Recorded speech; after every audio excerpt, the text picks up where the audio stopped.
Salam sejahtera semua. Sesi pembelajaran akan bermula sebentar lagi.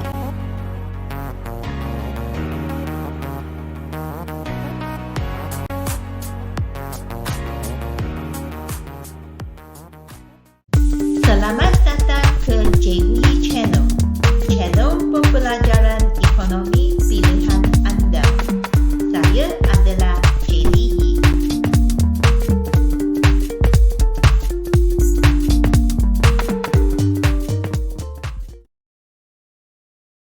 Hai semua, selamat datang ke Cikgu Yi Channel. Marilah kita sama-sama menerokai topik ekonomi Malaysia di channel ini.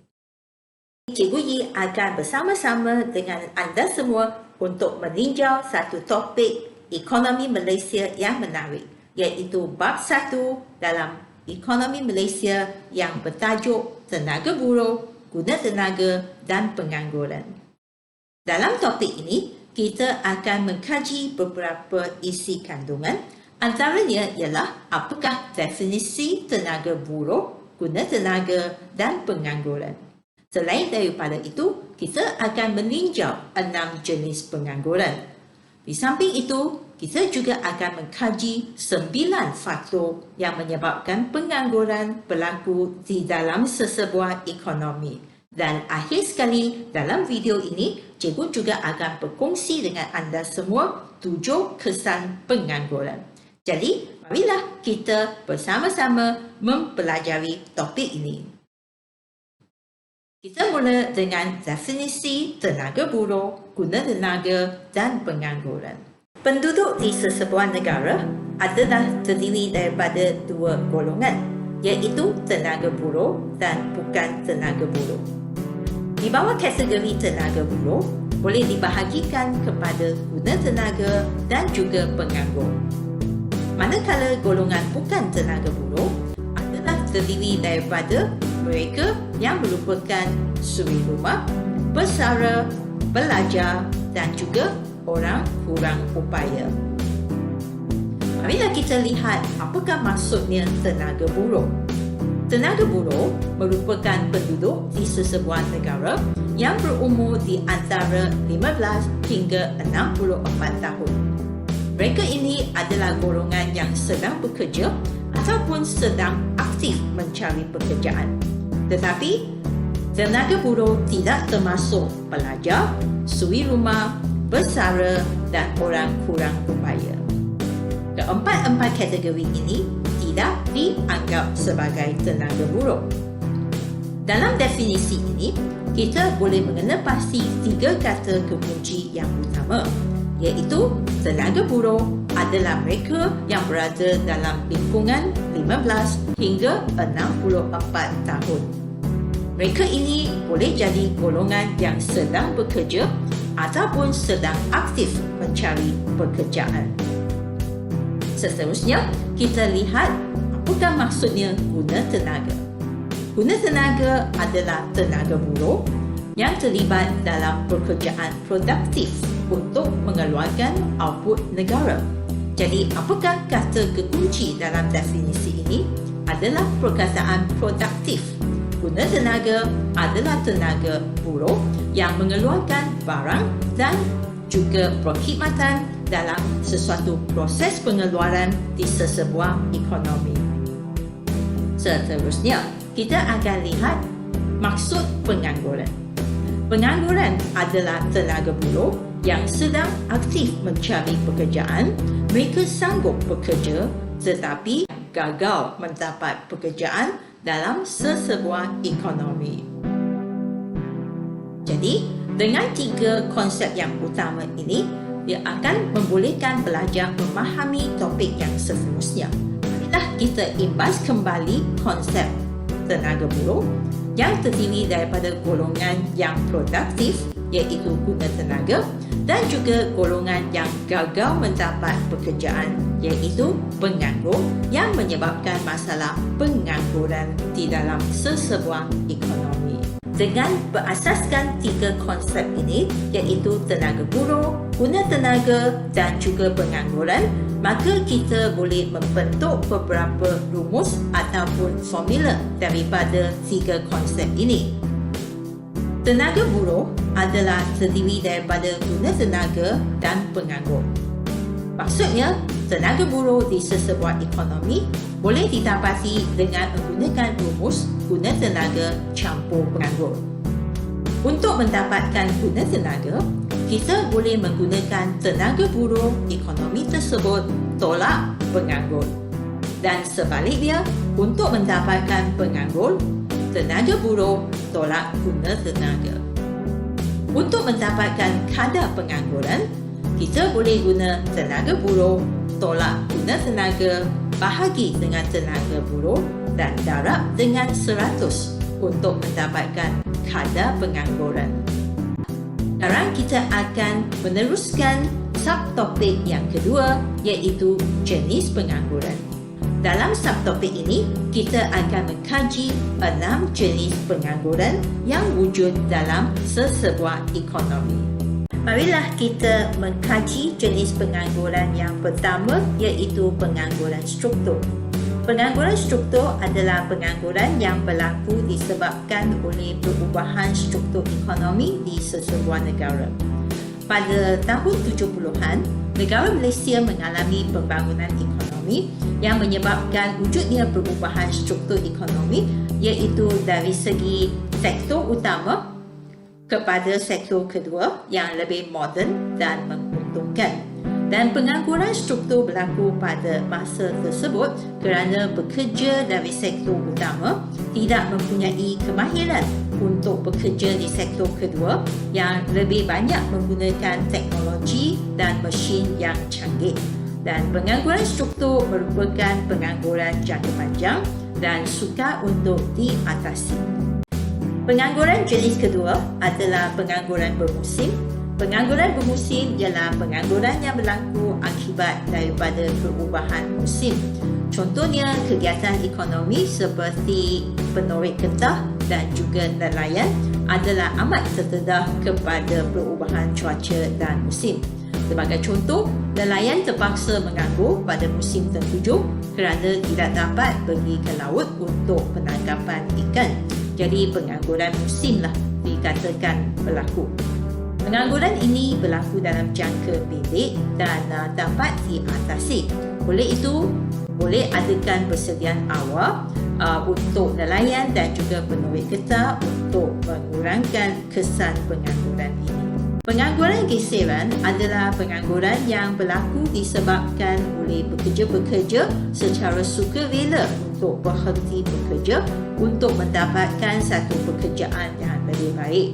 Dan pengangguran ini juga disebabkan oleh pekerja yang kurang mobiliti, sama ada dari segi mobiliti geografi ataupun mobiliti pekerjaan, dan tidak mempunyai maklumat tentang peluang-peluang pekerjaan yang sedia ada dalam sesebuah ekonomi. Jadi apabila ini berlaku, mereka tidak mempunyai peluang pekerjaan. Pengangguran ini juga berlaku dalam jangka masa pendek di mana tidak merupakan satu masalah yang besar dan pengangguran ini dianggap sebagai satu pengangguran yang normal.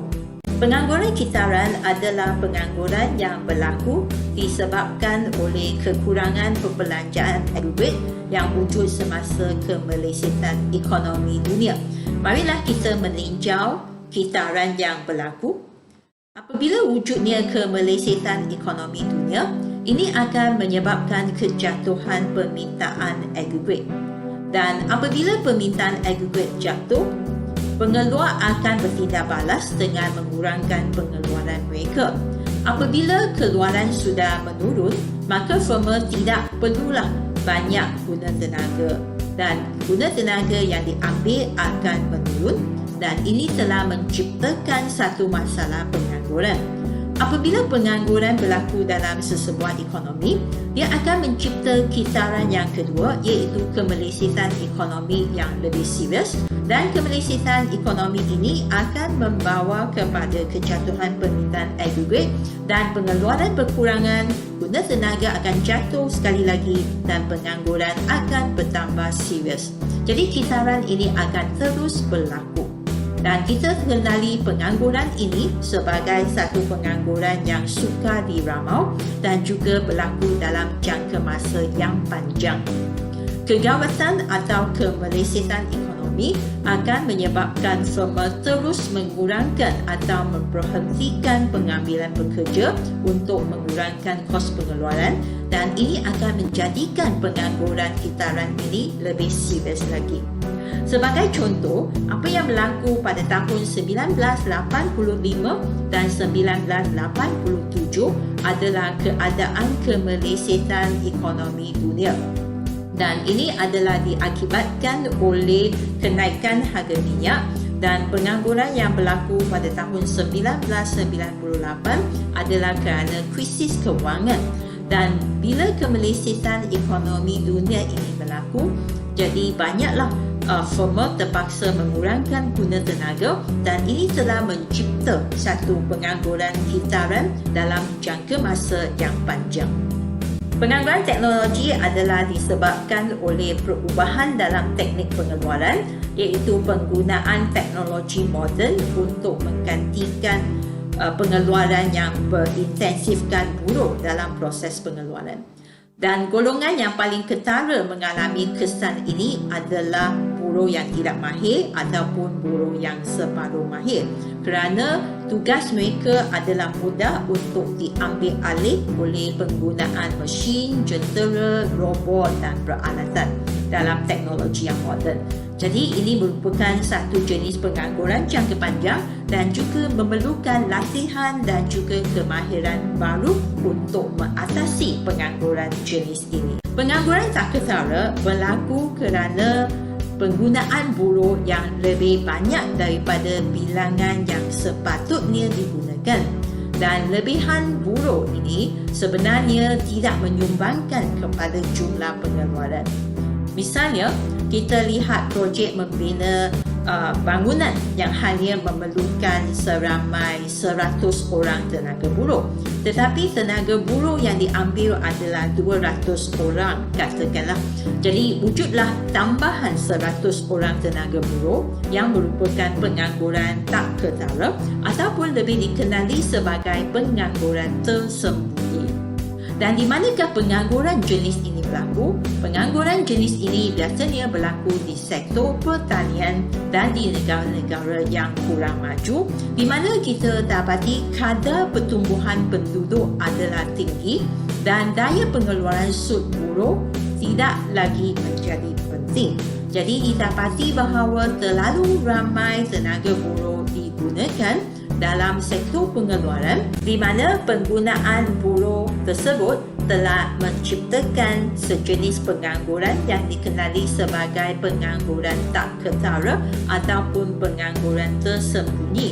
Ini bermakna penggunaan tenaga buruh ataupun guna tenaga tersebut sebenarnya tidak menyumbangkan sebarang keluaran dalam proses pengeluaran. Marilah kita imbas kembali jenis-jenis pengangguran yang kita telah pelajari tadi. Kita telah mempelajari wujudnya 6 jenis pengangguran yang dikenali sebagai pengangguran struktur, pengangguran bermusim, pengangguran geseran, pengangguran kitaran, pengangguran teknologi, dan akhir sekali pengangguran tak ketara. Marilah kita teruskan dengan subtopik yang ketiga, iaitu 9 faktor yang menyebabkan pengangguran di negara kita. Faktor pengangguran yang pertama adalah kadar pertumbuhan tenaga buruh yang lebih besar berbanding dengan kadar pertumbuhan ekonomi. Kesannya, peluang pekerjaan tidak dapat menambung kadar pertumbuhan tenaga yang tinggi. Jadi, tenaga buruh tidak akan dapat pekerjaan dan mereka terpaksa menganggur dalam tempoh masa tersebut. Masalah ini selalunya berlaku di negara yang mengalami pertumbuhan tenaga buruh yang pesat. Marilah kita meninjau laporan dari Jabatan Perangkaan Malaysia. Ini adalah paparan tentang statistik tenaga buruh di Malaysia pada Januari tahun 2020. Dan didapati bahawa tenaga buruh telah meningkat berbanding dengan tahun lepas iaitu 2019 dan meningkat sebanyak 2.1%. Kadar penyertaan tenaga buruh juga meningkat dan dari 68.6% kepada 68.9%, dan orang yang bekerja juga telah meningkat dan kadar pengangguran telah menurun. Dan mengikut laporan Jabatan Perangkaan Malaysia, 31.1% daripada penduduk adalah dalam kategori bukan tenaga buruh, iaitu terdiri daripada suri rumah, pelajar, pesara dan mereka yang menganggur secara sukarela. Dalam erti kata lain, lebih kurang 69% daripada penduduk Malaysia merupakan tenaga buruh. Jadi kita boleh menyimpulkan bahawa kadar pertumbuhan tenaga buruh di Malaysia adalah tinggi. Katakanlah Malaysia tidak mempunyai peluang pekerjaan yang mencukupi, jadi ini akan menyebabkan kadar pengangguran meningkat. Jadi sesebuah negara akan mengalami pengangguran sekiranya kadar pertumbuhan tenaga buruh adalah terlalu besar berbanding dengan kadar pertumbuhan ekonomi. Faktor kedua yang menyebabkan pengangguran adalah kitaran perniagaan ekonomi. Dalam ekonomi, kita dapati bahawa wujudnya pengembangan dan juga kemelesitan ekonomi dari semasa ke semasa. Apabila wujudnya kegawatan ekonomi, maka firma akan mengurangkan dan memberhentikan pengambilan pekerja dan untuk mengurangkan kos pengeluaran mereka. Jadi ini juga akan menyebabkan pengangguran kitaran berlaku. Seperti yang cikgu sebutkan tadi, pada tahun 1985 dan 1987, ini adalah satu keadaan di mana wujudnya kemelesitan ekonomi dunia dan kitaran perniagaan ini telah menyumbangkan kepada pengangguran dalam ekonomi. Faktor yang menyebabkan pengangguran seterusnya adalah sikap malas dan pilih kerja oleh tenaga buruh ataupun tenaga buruh yang bermobiliti rendah. Terdapat setengah pekerja, mereka adalah bersikap malas dan terlalu memilih pekerjaan. Ini menyebabkan mereka sanggup menganggur untuk satu jangka masa yang pendek kerana ingin menunggu peluang pekerjaan yang lebih baik. Jadi pengangguran ini berlaku disebabkan oleh tenaga buruh yang mempunyai sikap memilih pekerjaan. Selain daripada itu, terdapat setengah tenaga buruh adalah kekurangan mobiliti, iaitu mereka tidak sanggup berpindah dari satu tempat ke tempat yang lain dan juga tidak mempunyai kebolehan untuk berpindah dari suatu pekerjaan ke pekerjaan yang lain. Jadi kita katakanlah tenaga buruh ini bermobiliti rendah dari segi mobiliti geografi dan juga mobiliti pekerjaan. Faktor pengangguran yang seterusnya adalah persaingan dengan pekerja asing yang sanggup menerima upah yang lebih rendah. Kita tahu bahawa majikan adalah memaksimumkan keuntungan dan mereka cuba meminimumkan kos dengan mengambil tenaga bekerja yang memberikan sumbangan yang sama tetapi dengan upah yang lebih rendah dalam proses pengeluaran. Jadi wujudlah pesaing-pesaing dari pekerja asing di negara Malaysia apabila mereka ingin menawarkan perkhidmatan mereka dengan bayaran upah yang lebih rendah. Jadi secara tidak langsung ini adalah satu faktor yang menyebabkan rakyat Malaysia tidak dapat pekerjaan dan menganggur. Pengangguran juga berlaku apabila wujudnya ketidaksepadanan di antara kehendak majikan dengan penawaran tenaga buruh. Ini bermakna tenaga buruh mempunyai kemahiran ataupun pendidikan tetapi tidak dapat memenuhi apa yang diperlukan dalam sesuatu pekerjaan ataupun majikan mereka. Jadi ini juga akan menyumbangkan kepada pengangguran dalam sesebuah ekonomi. Faktor pengangguran yang seterusnya adalah perubahan cuaca ataupun musim. Ini adalah lebih merujuk kepada kegiatan ekonomi di sektor utama yang melibatkan pertanian dan juga perikanan, kerana profession ini adalah terdedah kepada pengaruh musim. Contohnya, nelayan terpaksa menganggur pada musim tengkujuh kerana tidak dapat keluar untuk menangkap ikan di laut. Jadi inilah pengangguran secara sementara dan jangka pendek. Pengangguran juga boleh berlaku apabila wujudnya maklumat yang tidak sempurna. Maklumat yang tidak sempurna ini menyebabkan tenaga buruh yang ingin mencari pekerjaan tidak mendapat saluran maklumat yang sempurna dan tidak tahu di mana adanya peluang pekerjaan dan apakah jenis pekerjaan yang bersesuaian dengan mereka di sesebuah pasaran. Perubahan teknologi adalah satu situasi di mana firma akan mengubahkan teknik pengeluaran yang berintensifkan buruh kepada teknik pengeluaran yang berintensifkan modal, di mana banyak robot, peralatan, mesin dan juga jentera akan digunakan. Jadi pekerja-pekerja terutamanya dalam sektor pembuatan mungkin akan digantikan dengan mesin dan teknologi yang canggih, dan inilah menyebabkan pengangguran teknologi berlaku. Selain daripada itu, perubahan struktur ekonomi juga adalah satu faktor utama yang menyumbangkan kepada pengangguran.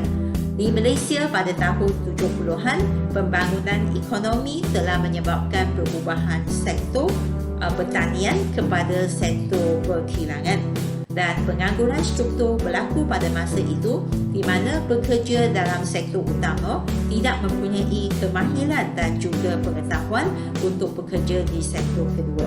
Jadi inilah yang menyumbangkan kepada pengangguran perubahan struktur ekonomi. Jadi sektor utama bila ditukarkan menjadi sektor kedua dan sektor ketiga, ini akan menyumbangkan kepada pengangguran kerana ada tenaga buruh yang tidak dapat menyesuaikan diri dengan perubahan struktur tersebut. Marilah kita impas kembali apakah faktor-faktor yang menyumbang kepada masalah pengangguran di sesebuah ekonomi. Yang pertama, kadar pertumbuhan tenaga buruh yang lebih pesat berbanding dengan pertumbuhan ekonomi. Ini akan menyebabkan pengangguran berlaku. Yang kedua, kisaran perniagaan ekonomi. Bila ekonomi berada dalam keadaan kemelesetan ataupun kegawatan, ini adalah masanya di mana pengangguran adalah amat ketara. Sebab yang ketiga adalah sikap malas dan pilih pekerjaan di kalangan pekerja, di mana pekerja tidak ingin membuat pekerjaan yang upah rendah dan dianggap tidak mempunyai masa depan. Ini menyumbangkan kepada masalah pengangguran. Persaingan dengan pekerja asing yang sanggup menerima upah yang lebih rendah juga menyumbangkan kepada masalah pengangguran. Dan faktor kelima adalah ketidaksepadanan di antara kehendak majikan dengan penawaran tenaga buruh. Sebab yang keenam, setengah pekerjaan ataupun profession adalah amat dipengaruhi oleh perubahan cuaca dan musim. Jadi pada musim tertentu didapati ada tenaga buruh yang terpaksa menganggur. Seterusnya adalah maklumat yang tidak sempurna, di mana ada tenaga buruh yang tidak tahu di mana ada peluang pekerjaan dan apakah jenis pekerjaan yang bersesuaian dengan mereka di pasaran. Sebab yang ke-8 adalah perubahan teknologi, di mana bila tenaga buruh digantikan dengan teknologi yang canggih seperti mesin, peralatan, robot dan juga jentera. Dan sebab yang terakhir ialah perubahan struktur ekonomi apabila perubahan dari sektor pertanian ke sektor perindustrian dan ini akan menyebabkan setengah tenaga buruh yang menganggur kerana kekurangan kemahiran untuk menyesuaikan diri dengan perubahan struktur ekonomi tersebut. Seterusnya, kita akan lihat subtopik yang terakhir iaitu 7 kesan pengangguran terhadap ekonomi ataupun sesebuah negara.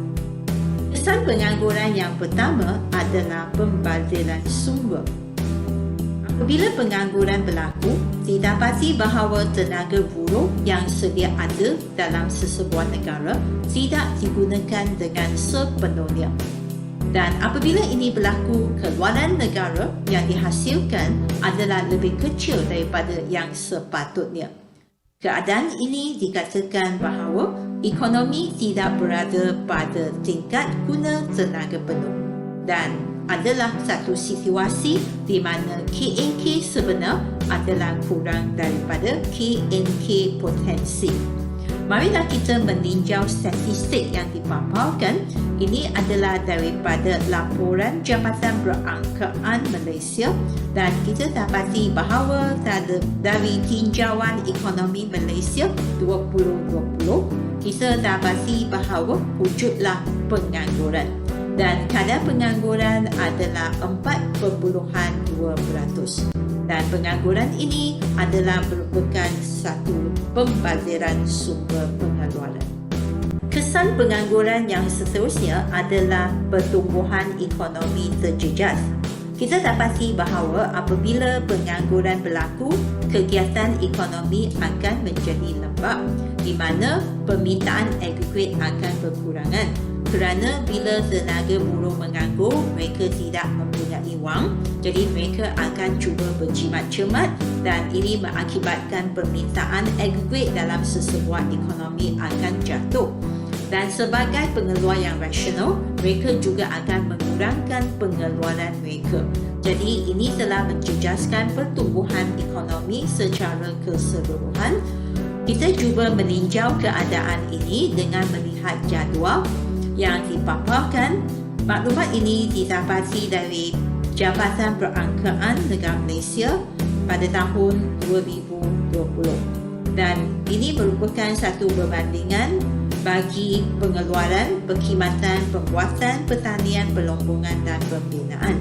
Dan didapati bahawa pada tahun tersebut wujudlah kejatuhan keluaran dalam negara mengikut sektor, iaitu negatif 4.5 akibat daripada penyakit COVID-19 yang telah menyebabkan kejatuhan perkembangan ekonomi. Jadi, kejatuhan keluaran dalam negara mengikut sektor telah berlaku. Seterusnya, kita lihat nilai ditambah sektor pertanian. Pada sektor pertanian juga didapati bahawa wujudlah kejatuhan prestasi sebanyak negatif 1.2. Jadi pengangguran akan juga menyebabkan pertumbuhan ekonomi terjejas.